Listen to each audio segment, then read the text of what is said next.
Hey guys, in this video we will be looking at functions in PHP. Now, following our previous video with string and date time manipulations, we would have seen that quite a few functions are actually available to us in PHP. But then there are times that we want to actually create our own functions because, well, we have to repeat a task and we don't want to type that code every single time. So a function is a perfect way for us, the developers, to actually put some bit of code that we may want to do repeatedly inside of some constructs that makes it easier to just make reference to. So as usual, we start off by creating our link to our new page and also our page. Having done that, we navigate to our newly created page, and then we go ahead and include our HTML5 boilerplate. Next, we fill out the title and set our H1 tag. So I've gone ahead and done all of that and opened up our PHP tags. Now, the first thing that we want to look at is defining a function. So I'm just going to make a comment here. And so we know exactly what we're doing, defining a function. All right. And then a function, as I said, is a way to actually have your code one time in some construct that allows you to make reference to it on demand. Now, to get started with defining a function, what we have to do is use the keyword function. So we write function, and then we give this function some name. So I always recommend that you name your variables, well, usefully according to what you'll be storing in them. So in the same way, keep your function name kind of useful to what it will be doing. So if I'm going to write a message, I'm just going to say write message, and then I need an open and close brace. All right. And then I need open and close curly braces. All right. So this is a typical form of any function. You have the keyword function, you have the name of said function, and then you have open and close parentheses. So at the basic level, that's what you need. And then whatever it is this function will be doing will be inside of these curly braces. So let's say this function is supposed to print a phrase and say, you are a really nice person, have a nice time. So inside of these curly braces, I'm just going to write my echo statement, and then I will put in my expression. All right, so if we save this and then we load our page and take a look, we shouldn't see anything except our H1 tag. And that's because even though we declared the function and we said it should echo, the function itself is not being called. It's just defined. So you can actually define this function with whatever action it should carry out, but this will never get executed unless you explicitly call it. Now, this brings us to our next task, which is actually calling this function. And calling a function is probably the simplest part of this exercise, where literally all you do is just reference the name that was given to the function. So we saw where we wanted to turn a string into all caps, and there was a function str to upper, and we can always go back and look at it. Right, so all of these are examples of functions. We didn't define them though, but we're just calling them. So we're passing in some value and calling the function, and then it is doing something in the background. So that's what I mean by a construct that will do something without you needing to repeat your code. Except these were pre-existing, and now we're looking at making our own or having user-defined functions. So to call a function, we follow the same principle where we just reference a function by name, which is write message, and then we call it if it has parameters. In this case, there are no parameters, so we just open and close the empty brace and then a semicolon. And then what this will do is actually call the function and run that echo statement. All right, now I'm going to just modify this echo statement and put in a br tag here. All right, and then I'm just going to show you that anytime you need to actually print this or do that, you can just make reference to this function whenever you want it. So if I wanted it to print this 5 times, I can just call the function 5 times instead of echoing this statement 5 times. And when I refresh, And that's why I put in the BR tag so that it would all come in different lines each time. But each one of these is just a function call. And I can do anything I want to do in between. If I wanted to have a line in between, so maybe I echoed an HR tag. All right. And then after that HR tag, I wanted to write message again, and I'm just going to copy and paste the function call. All right. And if I go back, then you will see that I have one function call, something else, and then another function call. So there's no limits to the number of times you can call this function.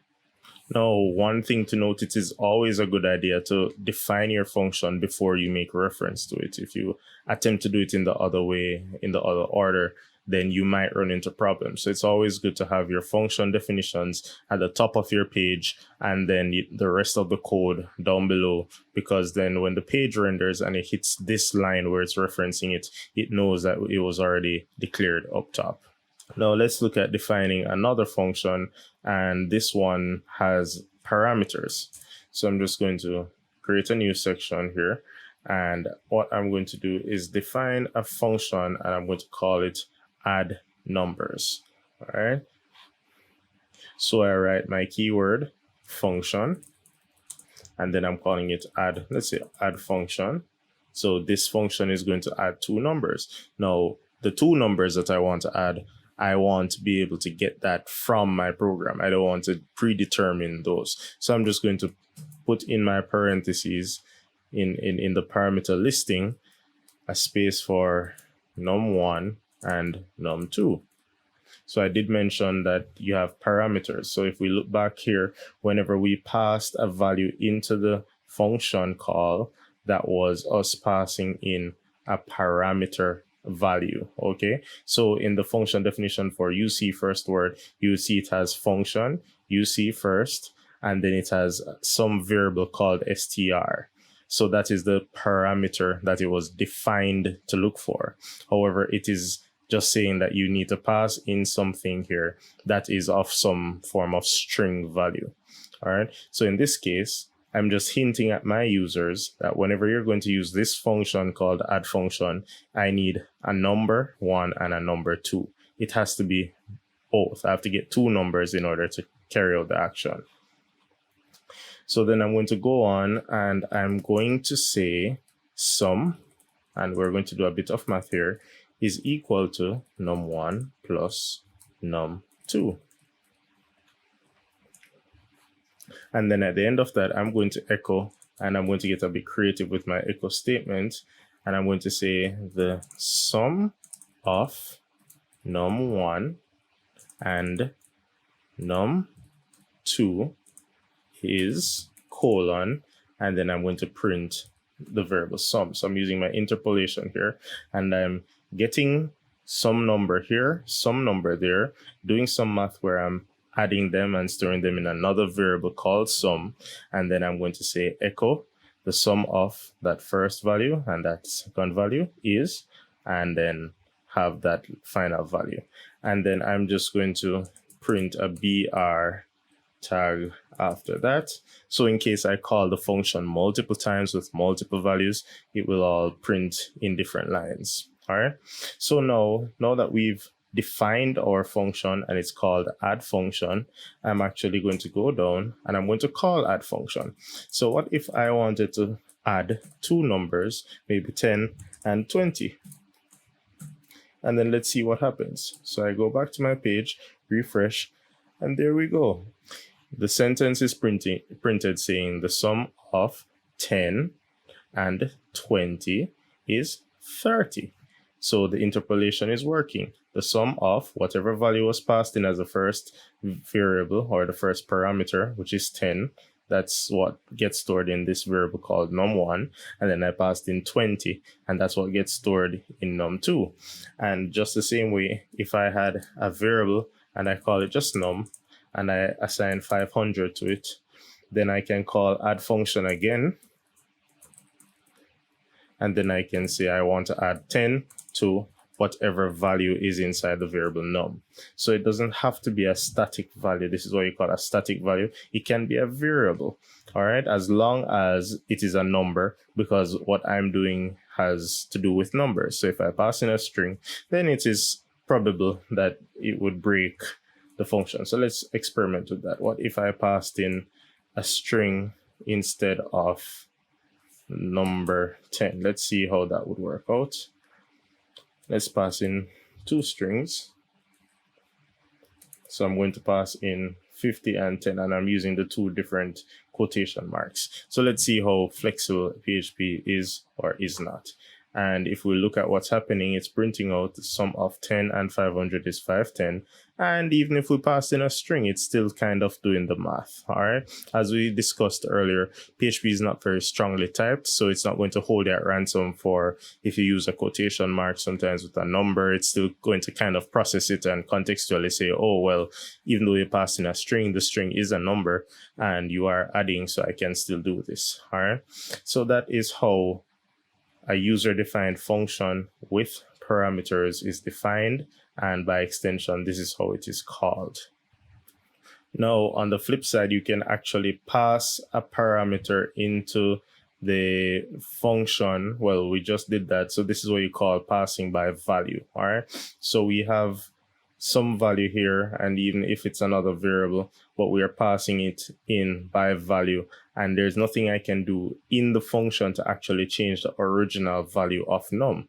So even if I said here that num is now equal to whatever value num is plus 1, which means if num is 500, then at the end of this statement, num should be 501, all right? And so even if I'm passing it in by value and I'm trying to do that, well, that really wouldn't work. Sorry, say num2, right? Sorry about that. So because I'm passing the value of num into the num2 parameter, then I would have to try and manipulate num through here. So what if it was a case where I wanted to actually change the value of num using the function? Well, what we're doing as pass by value is not going to do that because the value of num will not change. So to prove that, if I go ahead and echo num underneath this, then I'm expecting to see 500 get printed again because the value of the num would not have changed. So if I refresh, then I'm still seeing 500, and it's not spaced because I didn't put in the BR tag. Now, if I wanted to be able to modify the value of a function, of a variable that is not defined inside of a function, then I have to do what you call pass by reference. So I'm just going to define another function. And once again, there is no limit to the number of functions that you can have. And let me just say this one is going to be called change num, all right? And it's going to take a parameter called num, right? Because what I intend to do is pass this value into this function. Now, the two can have the same name, but as you see up here, you can have different names because this is num1 and num2. So once the value hits one of these, it is now identified by the name num2. But if you use the same name, it's of no real consequence. So this is actually going to just say echo. Well, it's really just going to say num is equal to num plus 10. All right. So my objective is that after I call this function and I'm going to pass this variable into that function, this variable's value should actually change, not change here, but then not change out. So initially it changed inside of the function, but the original value remained. What I want to do is allow the function to actually change the value of it from outside of the function. All right. So the objective is that, okay, I'm going to remove this and then I'm going to call this function. So I'm just going to say change num and I'm passing in my variable num. All right.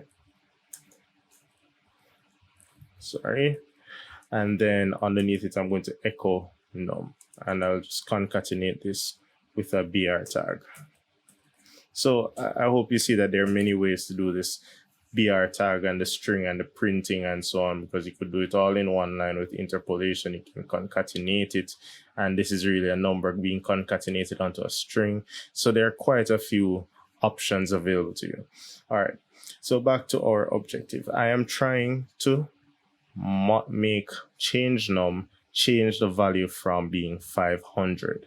All right, now what I need is well, let's see what this does first. So what's going to happen is that change num is going to get called, and then it's going to pass in the value that is stored in num, which is 500.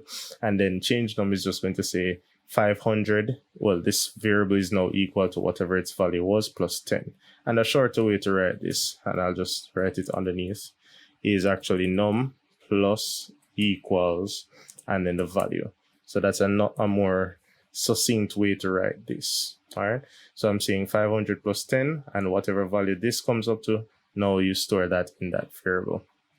But what we're going to see is that even though we're doing this modification, by the time it hits outside of the function and echoes the value of num, it's still going to be 500. And let's see exactly what I mean. So you see, it's still printing only 500. Now what our objective is to make it print the end result of what is in the function. And once again, the only way to get it to modify that is to pass it by reference. So what we need to do is add what we call an ampersand, which is the and sign, which I believe if you're using a Western keyboard, at least it's Shift and 7. That's an ampersand. You pass that in before the variable. And what that does is pass the reference storage area of the variable. So then it gives the function the ability to modify the original value of that variable. So passing by value is just like copying and pasting. Okay, think of it like a bank account. So when you pass by a value, that's like me telling you that I have $10,000 in my bank account. That doesn't mean anything to you, because you can't touch my bank account. You can't change the value of my bank account just by me telling you it's $10,000. So that's what we call pass by reference. However, when you pass by, that's what you call pass by value. However, when we pass by reference, that's like me giving you my debit card and the PIN and my bank account number and my login for my bank account online. And then you can go and you can withdraw money and actually effect a change on my bank account. So that is what we call pass by reference, where we actually include this ampersand. So it says give the function all the details of the variable, and pretty much that variable can be modified inside of this function. So even when the function execution is done, whatever modifications occurred still obtain outside of this function. Now this pass by reference can be done to as many variables as you need. So even here, we could have just included the ampersand. And if we wanted to change the values of num1 and num2, we could have done that there. All right. Now, the final thing that we're going to look at today with functions would be how to set up a value returning function. And an example of a value returning function would be one like, well, any of these string manipulation functions. So what is actually happening, let's take repeat string, for example, is that str repeat is getting parameter number 1 and parameter number 2. And if we hover over it, you'd see that it is input and multiplier. All right. And it is getting those two, and then it is actually returning the end result, which is why we could just concatenate it onto the string. So what I'm going to do is create a function, and I'm going to call it return, let's say, product. All right, and we're going to do some math again. So we're going to take variables num1 and num2, and then you would notice I'm still using num1 and num2, but we already have them here. And I think we would have established that you can't declare two variables with the same name. So what happens is that a variable is only alive inside of the curly braces of a function, and we call that the function scope. So inside of the curly braces, then this variable exists. Once that function call is done and the program jumps out of those curly braces, that function no longer exists. So that's why I'm able to use the same names multiple places inside of my function parameters.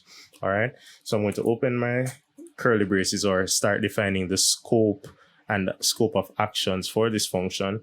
And I'm going to say prod is equal to num1 multiplied by num2. All right, so you don't use the X in PHP for math, you use your asterisk. All right, and then I'm going to have another keyword that says return, and I'm returning the product. I'm returning whatever value comes into this, I'm returning it. So when I call this function, I have a few options available to me. I can echo whatever value is returned here. I can store it in a variable. So let's try that variable option. So I'm going to say return value is equal to, and then I'm going to do my function call to return product. And I'm going to pass in, let's say 10 and 200. So once again, the expectation is that I have a variable called return value, and its value is going to be set to whatever the value is that is being returned by this function call.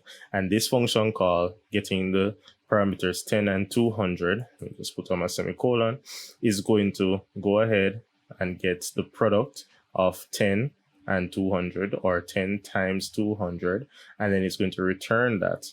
And then whatever it returns gets stored inside of this variable, which means if I wanted to echo the value of this variable, I can just borrow this line of code, and then I'm going to echo return value here underneath the function call. So once again, I have a variable, and it's going to set its value to whatever is returned from this function call. The function call is return product. It's getting two parameters, two values as parameters, and it is defined by us, the user, to accept these parameters, get the product, and then return that value. And then I can now echo that value. So if I refresh my page, then I will see I'm getting back that 2000 end result. Now, there's a lot more to come with looking at functions in PHP. This is the tip of the iceberg, but it gets far more fun than this. I hope you stick around, and if you have any questions, feel free to reach out.